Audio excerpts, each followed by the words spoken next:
ಚೌಕಿದಾರ್ ಇದು action drama family movie. ಈ ಮೂವಿಯಲ್ಲಿ act ಮಾಡಿರೋದು ಪೃಥ್ವಿ ಅಂಬಾರ್, ಧನ್ಯ ರಾಮ್ಕುಮಾರ್, ಸಾಯಿ ಕುಮಾರ್, ಸುಧಾರಾಣಿ ಮತ್ತು ಗಿಲ್ಲಿನೂ ಕಾಣಿಸ್ಕೊಂಡಿದ್ದಾನೆ. ಈ ಫಿಲಮು ಫ್ಯಾಮ್ಲಿಗೆ ತುಂಬಾ ಕನೆಕ್ಟ್ ಆಗುತ್ತೆ. ಇದು ನೋಡಿದ್ರೆ ನಿಜ, ಇದು ನಮ್ಮ ಜೀವನದಲ್ಲೂ ತುಂಬ ಕಡೆ ನಡೆದಿದೆ ಅನಿಸುತ್ತೆ. ಅದರಿಂದ ಇದು ನಮ್ಗೆ ತುಂಬಾ ಕನೆಕ್ಟ್ ಆಗುತ್ತೆ. ಸಾಯಿ ಕುಮಾರ್ ಅವರು ತಂದೆ ಕ್ಯಾರೆಕ್ಟ್ ಆಕ್ಟ್ ಮಾಡಿದ್ದಾರೆ. ಒಂದು ತಂದೆ ಆದವನು ಮಗನ್ನ ಯಾವ ರೀತಿ ಬೆಳೆಸ್ತಾರೆ, ಮಗ ಮತ್ತು ತಂದೆ ಸಂಬಂಧ ಯಾವ ರೀತಿ ಇರುತ್ತೆ, ಮಗ ತಂದೆನ ಯಾವ ರೀತಿ ನೋಡ್ತಾನೆ, ಏನಾಗತ್ತೆ, ನೀವು ಬಂದು ಸಿನಿಮಾನೇ ನೋಡಬೇಕು. ಆರ್ಟಿಸ್ಟು ಪರ್ಫಾರ್ಮೆನ್ಸ್ ಅಂತ ಬಂದರೆ ಪೃಥ್ವಿ ಅಂಬಾರ್ ತುಂಬ ಚೆನ್ನಾಗಿ ಮಾಡಿದ್ದಾರೆ. ಆ್ಯಕ್ಟಿಂಗು ಸಾಯಿ ಕುಮಾರ್ ಅವ್ರ ಬಗ್ಗೆ ಹೇಳೋದೇ ಬೇಡ, ಅವ್ರು ತುಂಬಾ ಚೆನ್ನಾಗಿ ಮಾಡಿದ್ದಾರೆ. ಕಾಮಿಡಿ ಅಂತ ಬಂದರೆ ಗಿಲ್ಲಿ ನಟ ಕಾಣಿಸ್ತಾನೆ.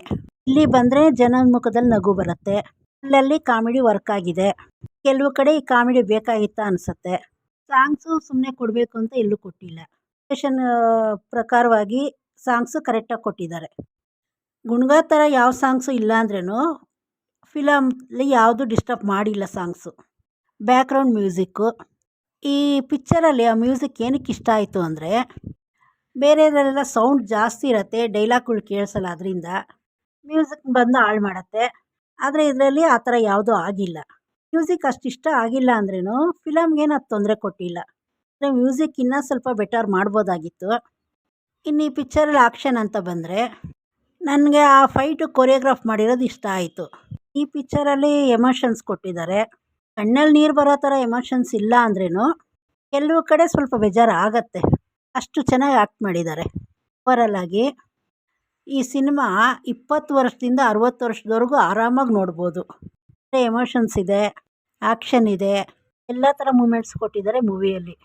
ಆದರೆ ಅಂತ ಅದ್ಭುತ ಅಂತ ಹೇಳ್ಕೊಳಕ್ಕೆ ಆಗಲಿಲ್ಲ ಅನ್ನೋ ಫಿಲಮ್ ಮಾತ್ರ ಚೆನ್ನಾಗಿದೆ ನೋಡೋದಕ್ಕೆ.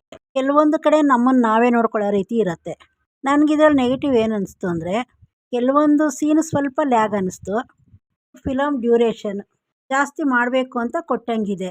ಮತ್ತು ಇನ್ನೊಂದು, ನೀವೇನಾದರೂ ಯಾವುದೋ ಟೆನ್ಷನ್ ಇಕ್ಕೊಂಬಂದು ಮೂವಿ ನೋಡಿದ್ರೆ ಅದು ನಿಮ್ಗೆ ಇಷ್ಟ ಆಗಲ್ಲ.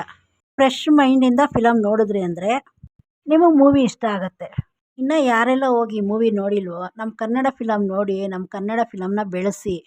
ಫಿಲಮ್ ನೋಡಿ ನಿಮ್ಗೆ ಇಷ್ಟ ಆಯಿತು ಅಂದರೆ ಆಯಿತು ಅಂತೇಳಿ, ಇಲ್ಲ ಅಂದರೆ ಇಲ್ಲ ಅಂತೇಳಿ. ಮತ್ತು ಚಾನಲ್ ಸಬ್ಸ್ಕ್ರೈಬ್ ಮಾಡೋದು ಮರಿಬೇಡಿ.